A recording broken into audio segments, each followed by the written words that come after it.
Good morning વિદ્યાર્થી મિત્રો, આજે આપણે વર્ગ વિશે જોવાના છે. આપણને 1 થી 20 સુધીના વર્ગ તો આવડવા જ જોઈએ. કોઈ પણ સ્પર્ધાત્મક પરીક્ષામાં વર્ગ પૂછાતા હોય છે. તો આપણે 1 થી 20 સુધી વર્ગ વિશે જોઈએ. 1નો વર્ગ 1 થાય છે. 2નો વર્ગ 4 થાય છે. 3નો વર્ગ 9 થાય છે. 4નો વર્ગ 16 થાય છે. 5નો વર્ગ 25 થાય છે. 6નો વર્ગ 36 થાય છે. 7નો વર્ગ 49 થાય છે. 8નો વર્ગ 64 થાય છે. 9નો વર્ગ 81 થાય છે. 10નો વર્ગ 100 થાય છે. આપણે 1 થી 10 સુધી જોઈ ગયા. હવે 11 થી 20 સુધી જોઈએ. 11નો વર્ગ 121 થાય છે. 12નો વર્ગ 144 થાય છે.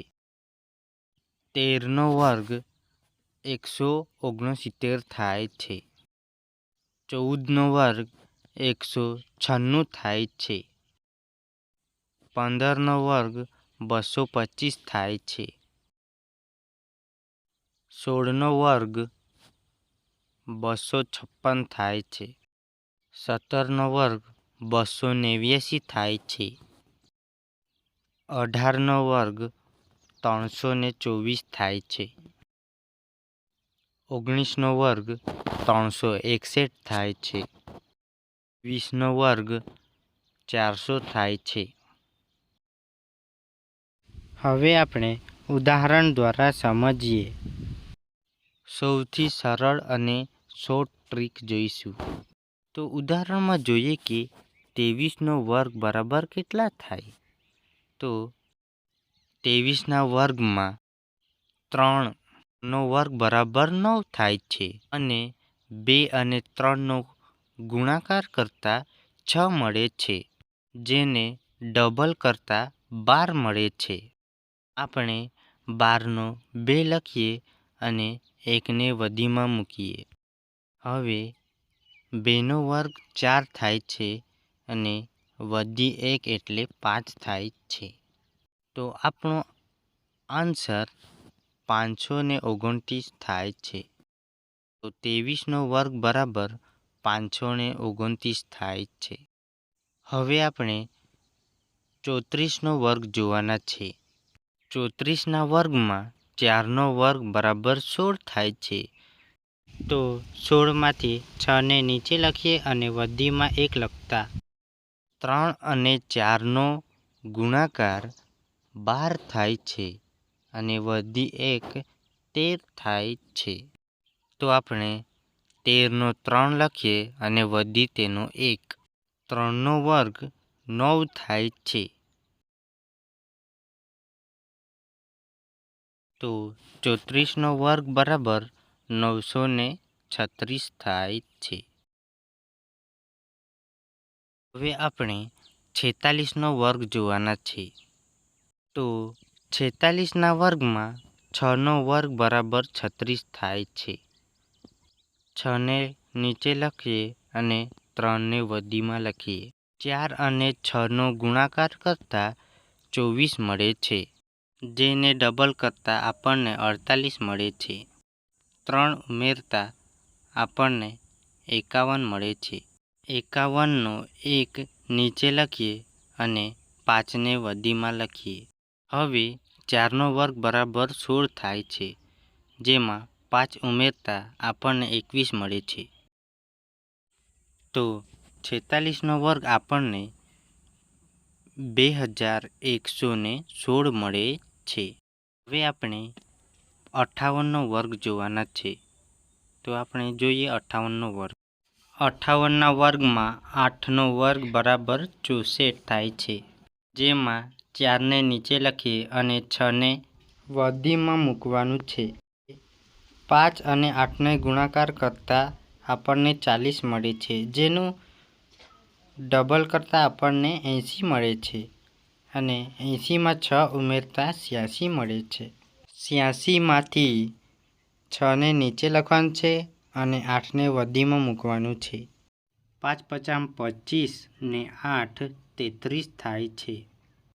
તો 3364 એ 58નો વર્ગ છે. તો આપણો આન્સર 3364 થાય છે. હમણાં આપણે 62નો વર્ગ જોવાના છે. 62ના વર્ગમાં 2નો વર્ગ બરાબર 4 થાય છે. હવે 2 ગુણ્યા 6 બરાબર 12 થાય છે અને તેનો ડબલ 24 થાય છે. 24માંથી 4ને નીચે લખવાનું હોય છે અને 2ને વધીમાં લખવાનું હોય છે. હવે 6નો વર્ગ કરતાં આપણને 36 મળે છે, જેમાં 2 ઉમેરતા 38 થાય છે. તો 62નો વર્ગ આપણને 3844 મળે છે. હવે આપણે 77નો વર્ગ જોઈએ. 77ના વર્ગમાં 7નો વર્ગ બરાબર 49 થાય છે, જેમાં 9ને નીચે લખવાનું હોય છે અને વધીમાં 4ને લખવાનું હોય છે. તેમજ 7 ગુણ્યા 7 49 થાય છે અને 49ના ડબલ 98 થાય છે, જેમાં 4 ઉમેરતા 102 થાય છે. 102માંથી 2ને નીચે લખવાનું હોય છે અને 10ને વધીમાં લખવાનું હોય છે. હવે 7નો વર્ગ 49 છે, જેમાં 10 ઉમેરતા 59 થાય છે. તો 77નો વર્ગ બરાબર 5929 થાય છે. અત્યારે આપણે 87નો વર્ગ જોવાના છે. 87ના વર્ગમાં 7નો વર્ગ બરાબર 749 થાય છે, જેમાં 9ને નીચે લખવાનું હોય છે અને વધીમાં 4 લખવાનું હોય છે. 8 7 56 અને 56ના ડબલ 112 થાય છે, જેમાં 4 ઉમેરતા આપણને 116 મળે છે. 6ને નીચે લખવાનું હોય છે અને વધીમાં 11 લખવાનું હોય છે.